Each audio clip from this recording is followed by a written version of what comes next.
Well, good evening, everyone. Welcome to Holy Wells Revival. It's Wednesday, 19th of October, 2022. And I still don't have an intro video. I think this will be early November before I get to make one of those. So it's great. Thank you for those of you joining me for what's now weekly time, midweek time of exploring holy wells and sacred pools and blessed water. We're exploring water mysteries, water well and pool traditions, and whenever possible, news of holy wells being restored. So hail, hail, whole, and holy good health to you all. Now, through this edition, we'll explore the folklore and stories of Serpents and Wells, and that's a serpent coming ashore in Hazelwood a while ago. And we've got no guests this week. I'm trying to gather guests for future weeks, especially authors of the Holy Wells books. But Holy Wells Revival and Nature Folklore sessions, videos, and also sanctuary support very much brought to you due to the support of our kind subscribers. So thank you, subscribers, for your continued support. And if you can help cover the show's expenses, anyone else, there's the Patreon link there. Helping out with €1, dollar, a pound, or more per month goes a long way because you're collectively doing this, and it helps to keep this show afloat. And some people don't like using PayPal, which is what you go through with the Patreon. And so for those alternatives, I'll put the scrolling banner on. I'm also on Buy Me a Coffee, and you just use the card and make a wee donation there. And that's very simple as well. So many thanks, whichever way you go. Thank you very much for your support. And any early birds that joined us, nobody's commenting and saying hello, I'm here. So when you do, I'll say hello back and whatever it takes. So anyway, I'll get on with the show. It's kind of I'm going to be short tonight because I didn't have much time to put this together. It was a beautiful day here yesterday, so I went off searching for wells in County Longford. I haven't got the photos up or prepared for that yet, so on Facebook, I'll have little postings about that whenever I can. Different day in Ireland today, especially the east of Ireland and the south, torrential rain, thunderstorms, wind. We've had some of that here this morning. It's starting to blow up here again at Lichterdannon right now and probably go on through the night. So anyway, I'll have what I can about Serpent in Wells. I didn't prepare that many photographs, but anyway, I'll go through what I got because we got a few stories. And through Ireland, there's tales and omen stories and mythologies about eels and snakes in holy wells. But the most active serpents in and around holy wells, the drama of them seems to originate in England. And I'll talk about those at the moment. Someone is saying hello here. Who we got here? There's Claire. Claire through the YouTube. Hello, Claire. Lovely that you're with us. Great. As I say, the most dramatic stories by the wells, they tend to be in England, especially Northumbria, which has probably got northwest England generally, which has got the most famous serpents by wells. And the Saxons, they brought... now, if you're not sure what well is, there you go. That tends to be the sort of wells that come into the stories that have serpents by them or in them. But the Saxons brought the legend of the worm being W-U-R-M or W-A-U-R-M. And that seemed to stick around during the time of the Danes' occupation as well, a lot of those traditions. But the most famous in that area is the Lambton worm. Lambton outside of Durham. And the story of that one is the heir of Lord Lambton, and sorry, I don't know his full name or even what year this legend is from, but one Sunday he skipped going to church and he went off fishing by the River Wear instead. And there he caught a newt, and he took the newt. I used to do this as a child as well. He caught the newt, and then what am I going to do with this newt? So he actually threw it into the local water source well. And this newt, it grew larger and larger, and it climbed out of the well and it started wriggling back to the River Wear where it came from. Now, when it got back to the River weir. As I say, it came out as what looking like a newt, but it came in the weir. It started lying there, wrapped around a rock. That's an artist's impression of it there. And at night, it would leave that rock. It would come out of the river. It'd go hunting and ravage the fields and the land, and it would tear up. It would eat up the harvest, and it was bringing about starvation. So Lord Lambton, he was actually overseas fighting wars, which Englishmen did and still do, unfortunately. But on his return, he was held responsible for this menace of this worm that was destroying the food. So he went and put on armor, covered in blades, and he rested in the river weir himself as a kind of bait. And the worm then came up to him, and he had this armor. There's the armor there, the spiky armor. And the worm actually wrapped around his body. And by doing that and getting tighter, the worm was actually cut by the blades. And because that made him a bit weaker, I assume the worm was a he. And so when it was injured that way, the Lord Lambton killed off the worm with his sword, cut it up in pieces and scattered them wide so the worm didn't have the energy and ability to reform itself. As I say, I think that's the most famous one by Well. There's another pantomime version of that story. It's sung by a lovely band, Jack the Lad, a band from Newcastle that was a breakaway from the Lindisfarne band. And in their story, just as Lambton the heir was about to kill it, and that Lambton in that story, excuse me a moment, the Lambton in that story, he was married and he'd lost, somehow he'd lost his wife, Margaret. And anyway, Lambton was about to kill the worm, and the worm started crying. And instead of killing the worm, he actually kissed it 3 times. As I say, it's very pantomime. And out came the beautiful woman that happened to be his beautiful Lady Margaret.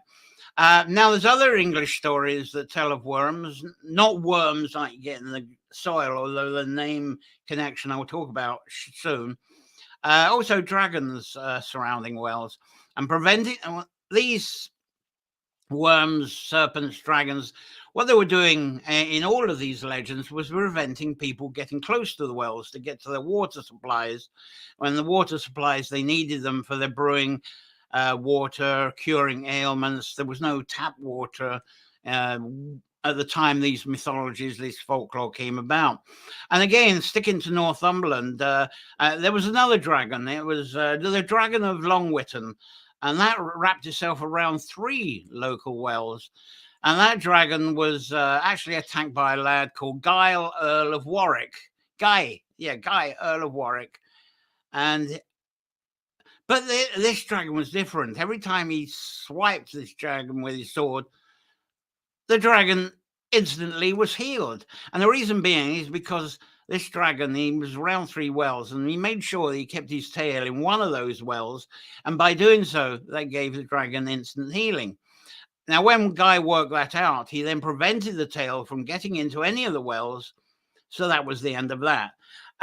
We've got another one. I think I've got a picture here. Another knight. He was called Knight More of More Hall. And we're now going to York, and you can perhaps read some of that. I hope so. That's in Yorkshire. More Hall is near a place called Wantley, which is in South Yorkshire. Yeah, that's that one, an illustration of the Moor. And then perhaps a quite well-known one, St. George, who killed off the dragon in and around a well at Brinsop, Herefordshire, right close to the Welsh border. I haven't got a picture of that one. I never sorted that one out, unfortunately.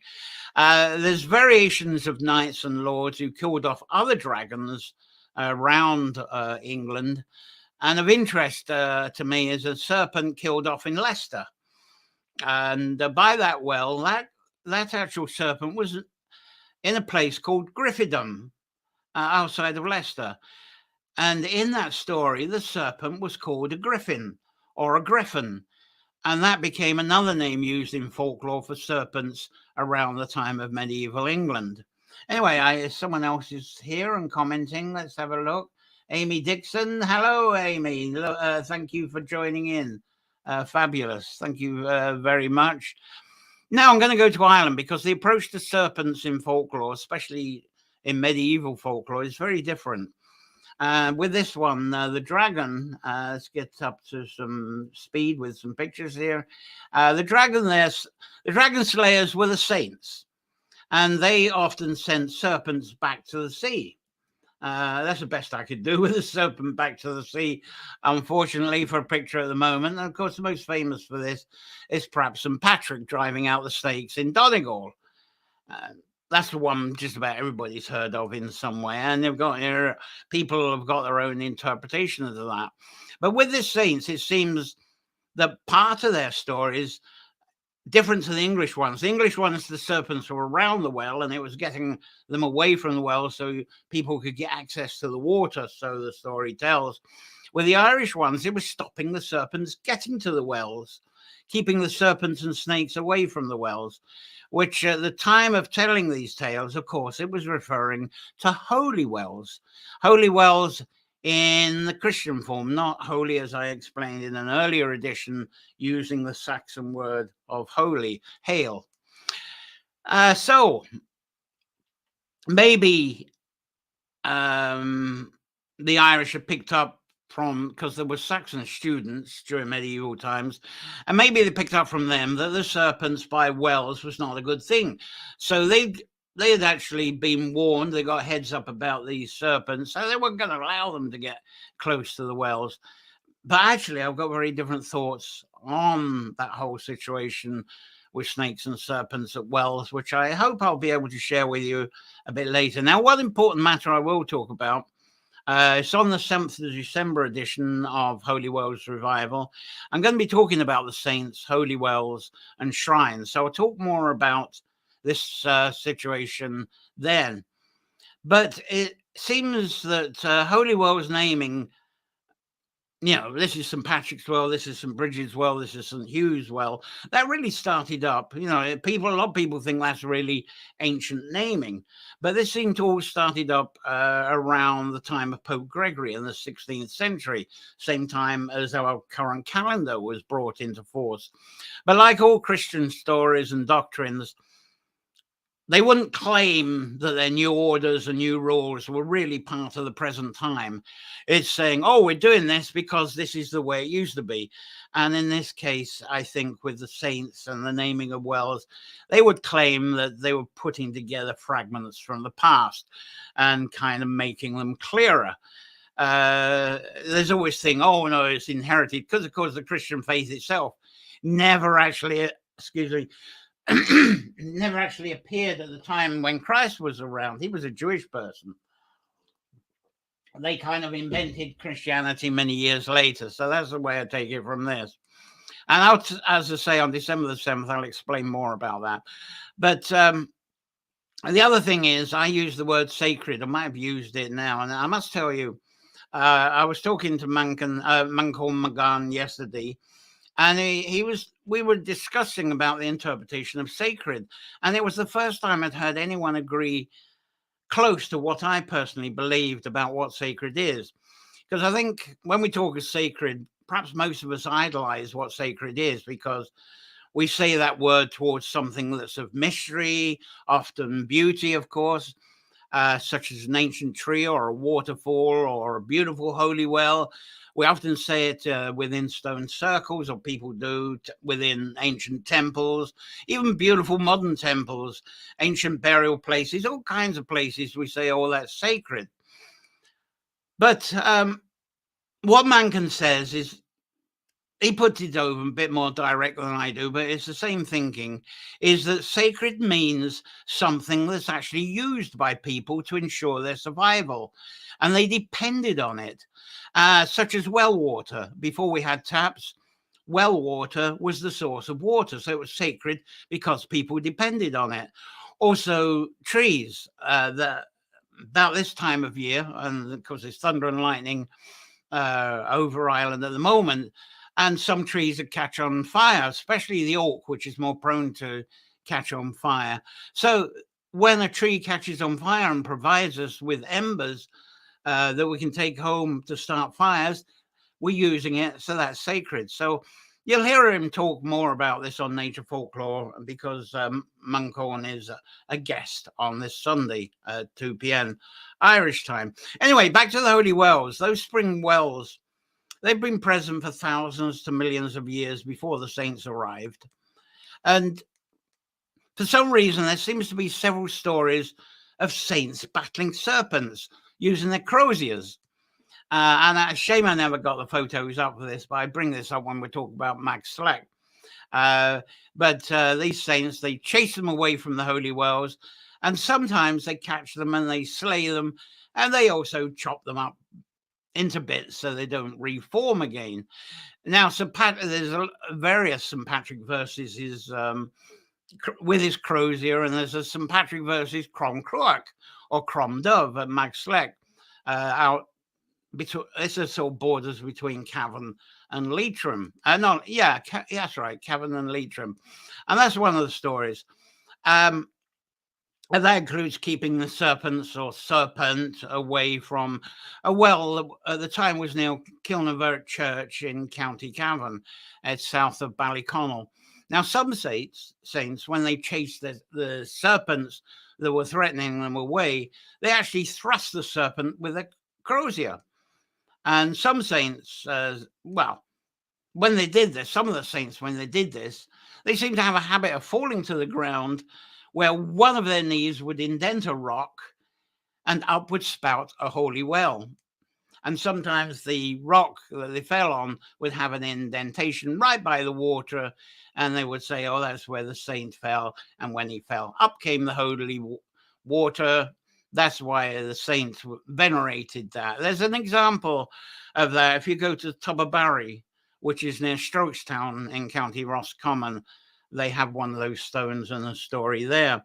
Another one that's worth talking about is St. Shannon of Scattery Island, or as it's called now. So the Shannon estuary, which is quite a coincidence because we talk about the goddess Shannon, and there's this St. Shannon. Possibly was named after. I'm not clear on that story. But the variation of this, and I think I've got something, is there was a monster already on the island before he got there called the Cathach. And that isn't the Cathach, but I wanted to bring up something that was perhaps just as scary. And I don't know, Scattery Island apparently did have a few trees at the time he was there, but they got chopped down to make buildings and so forth. So he was there, and his first job was to banish away the sea monster, the Cathach that was resident there. And now Cathach itself, Cathach, is a very interesting word as it describes a human or an animal that's always ready for a fight. And another Cathach that's famous is the time of Columkille up in Donegal. And you might know the Battle of the Books and Columkille copywriting, and it was the first sole copyright infringement that went to trial at Tara, and the copyright was of a gospel book, and because of his agreement going to Iona and so forth, what happens there? What the deal was that he could get his book back, and then when he passed away, that book was passed to his Northern O'Neill's family. And what they did with the book, they didn't read it as such. They kept it, and they actually, I believe it's a silver cover. It's in one of the museums in Dublin, I think. It's probably the museum near Euston Station there. Anyway, they use that book, not to read, but use it as a mascot as they went into battle. So it's the same sort of interpretation. It's called the Cathach because it's... humans always ready for a fight. Anyway, I'm getting away from Wells with that one. But Shannon did not banish the Cathach serpent with his crozier. That's something that was quite unique. He simply did it by just doing the sign of the cross over his chest. So he was scared, and he fled back into the sea and never came back again. That's how the story went with that one. However, with no Cathach monster gone, what happened was Scattery Island then went into a serious drought. So St. Shannon thrust his crozier into the ground, and lo and behold, a well opened up and spurted up, and the drought was gone. And of course, as soon as this happened, St. Shannon the reason he became a saint is he venerated it right there and then, and it's still on the island. I wish I had the photo up for this, didn't have time. But you can visit it on Scattery Island today. I see the comments are coming in, so I'm going to say hello to you. We got Penny Stevenson here from North Lincolnshire. Lovely. Where dragons always seem as bad. I hope by the end of this, Amy, that you'll understand that my interpretation of dragons is they're not bad too. And I probably, as I get deeper into this, I might indicate to you how this illusion of being bad with dragons came about. It's very similar to how if you've been watching the series I did on the witches, cauldrons, and ales, I kind of showed how there was a propaganda with the witches and even the name witch to make them bad. So I'll carry on with that. Probably next. Anyway, hello, Neil. Neil Spillane from Dublin there. Fantastic joining. And Cliff Carr's joined us here. I like the term of holy being wholesome, a way of being medicinal. Example, if one needs calcium, the well within limestone would be used even for iron deficiency. One would use a well from an iron-rich source like the Iron Mountain, just as they call it, north of Drumshambo here, and there's a St. Hugh's well. It's very clear well, and I'm an awful tease when I took touring groups there because it looks so pure and lovely. And I say, have a sip of that, and if you have a sip of that, it's as if you're having a drink of rusty nails. Anyway, yeah, that's a good point. The chelation that goes on underground with the wells, because they're not getting the oxygen, so therefore the ions are more active and they can pick up the minerals much more potently. Very similar to like when you put instant coffee or anything into water, it changes color and dissolves. That's the ionic effect and the chelation going on. So anyway, I've gone into science rather than serpents there. I'm going to be doing also soon. I'm going to be doing a session on fishes, frogs. Fishes and frogs on Holy Wells Revival. I'm not sure the date of that. Might be next spring. But within this, I'll also be talking about eels. But I'll say briefly, I'll talk about eels now. I think I've got an eels picture. There's a bit of an eels. That's a sort of an eel anyway. And eels, you look into a well and they appear wiggling about in wells. And when they were seen, it wasn't a scary thing. It was regarded they were omen carriers. Some people purposely would spend time at well looking in, hoping for the eel to come out if there was a reputational one, because they know that's when they can cast a wish. And so all kinds of divination would take place when these eels appeared in some of these wells. And some of this divination, and I was talking about this last week, I think, it was sometimes overseen by the woman keeper of the well. And look at the last episode of Holy Wells Revival to go into that more.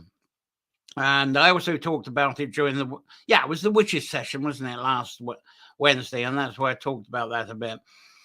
But sometimes these so-called eels, they're just earthworms who've wiggled out of the soil and found themselves in the water, but they're still regarded valuable for the divination. Now, I talked about the Saxon-influenced worm folklore a bit earlier. So here are some names. It's fascinating. I love following names from the other side of the world and how they got cross-translated over to when they get to us, because that tells some of the story. Because this folklore mythology, none of it's exclusive to Ireland, because when this stuff passed over, this island wasn't actually called Ireland. In fact, it's funny going through United Islands, never been a United Island. There's always been some kind of separation. But anyway, it's interesting how these names travel, and I'm going to go through some of this with you. It might be pure coincidences, but I love this as far. Now, where shall I start?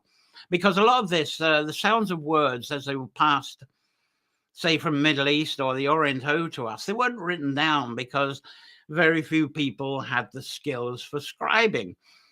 So it was really like Chinese whispers. You know, you tell someone a word, if they pass it on to someone else, they pronounce it a bit differently.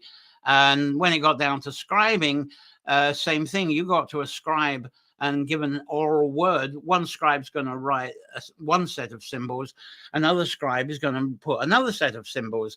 And that's where I think we get into these mixed up translations that ends up getting scholars arguing with each other and throwing beer over each other and that type of stuff. But you have to think of the human side of how this happened. So let's have a try at this. Now, in ancient Persia and Samaria, they were banding around words like kerm, K-E-R-M, and calm. Now, I bet that one's familiar to you. And kerm or calm, what it meant, it was describing snakes or serpents, those words were. And those words were especially used to describe serpents that were entwining each other, which serpents and snakes tend to do from time to time. And of course, today we've picked up those words as karma and kundalini from those same traditions. Now, the calm word didn't change much by the time it reached some of countries that we now know as Estonia and Lithuania. They still use the calm. Sometimes it's kerm, K-E-R-M, and the Eastern Europeans watching this probably can confirm this, but somehow, as soon as that got into what's now Russia, that changed again with a G. It became germ or germ, G-E-R-M. And in Ukraine, very different again. The G-R-M, kerm, germ, Ukraine, they picked it up as verm, V-E-R-M. And then as that passed through Germanic and Saxon cultures, the verm, because we know this with Volkswagen. So, of course, verm became worm, W-E-R-M, and even worm, W-A-U-R-M. So there we go, how we've got from karma to worm. Anyway, somehow in ancient Ireland, there was more of a change because by the time it came here, it became crum. Crum, C-R-U-I-M, crum. And that became better known to us now as crom. Anyway, wrapping this up, as I say, this is going to be a short one tonight. What seemed to be going on at these wells when the scriptures wielding men arrived and were branding or being branded as saints? To me, this seems to be what was going on was a deceptive water rights ownership coup. The sort of Nestle Corporation of the day. That's what I think was going on. One of the theories I got with these early monastic sites and these institutions that were set up, as I say, by these gospel-wielding characters. Now, since the new Pope Gregory, or recent Pope Gregory, really in that time, 16th century, he had a set of orders of how holy wells had to be. And one of the things was purely set aside the holy wells for healing, not for general public water use. But several holy wells and natural springs, the humans, what they've done is dug wells that have been installed with pumps, and that supplies a regular water supply. There's one where we lived before near Caish, Carracrory. That's the holy well there. And it's a lovely spring. Well, I don't have the photograph, but there's actually a concrete box next to that where the farmer had dug down to get access to the underground water for use, because there wasn't tapped water until I think about 2003, 2004 in the area. Not everywhere, but a lot of area that the water supply, public water supply, was separated from what they called the holy wells.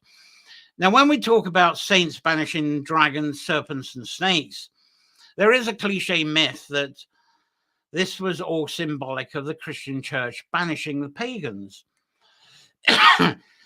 Sorry, but what was the early church at the time thinking? What were they doing? They were certainly getting into major acquisitions because they took control of, of course, they took control of who could read and write. That was the first thing. They brought in controlled education. They controlled who could cross over at fords. They brought in the first tolls, bridges as well, mountain valley paths, same thing. And they also invented the realms of heaven and hell. And the church then decided they would decide in a way, who goes to each. And that was before Toby the Devil arrived and did all that, if you're familiar with Toby. Anyway, and the early Christian church, they seem to have also decided who could drink, bathe, and heal at the wells. And I gather if anybody didn't subscribe to this Crisco membership card, they ended up growing scales and were banished. And I tend to visualize the worms, dragons, and serpents that hugged around these natural springs. They were actually symbolic of the custodians of these wells. And those custodians were the majority of the people. I think, to me, this is why are dragons bad? To me, they're symbolic of the majority of the people who were protecting themselves against these patriarchal order, commerce, pyramid scheme men of the church, because they didn't want to be disconnected from the spirals and cycles of life that were served from the earth womb through the wells. And because that was their language, they couldn't scribe stuff down. Their language came through the water, it seems, through the she, the fairies, all the things they believed in, the symbols of that time. And they would be together in community. And this was, could only perhaps communicate with prompts and share that kind of language. So, so it's not the stuff that's scribed on these newfangled Criscoin books. I saw a cartoon recently. It said, I forget who the characters were. I think it was a Native American, certainly an indigenous person, who was up against a Bible thumper, and they're saying, hey, look, the sun is real, not the gods written in your books. Now, you may well disagree what I've been saying, because I've gone from storytelling into a bit of preaching, but my passion of the Holy Wells revival is not only to see the Holy Wells flowing again, but to also for them to be respected for their natural, sacred, and essential place on earth, and not limited to being venerated by saints and honoring that, especially. And also for these wells not really to be exclusive as a feature at the side of cemeteries.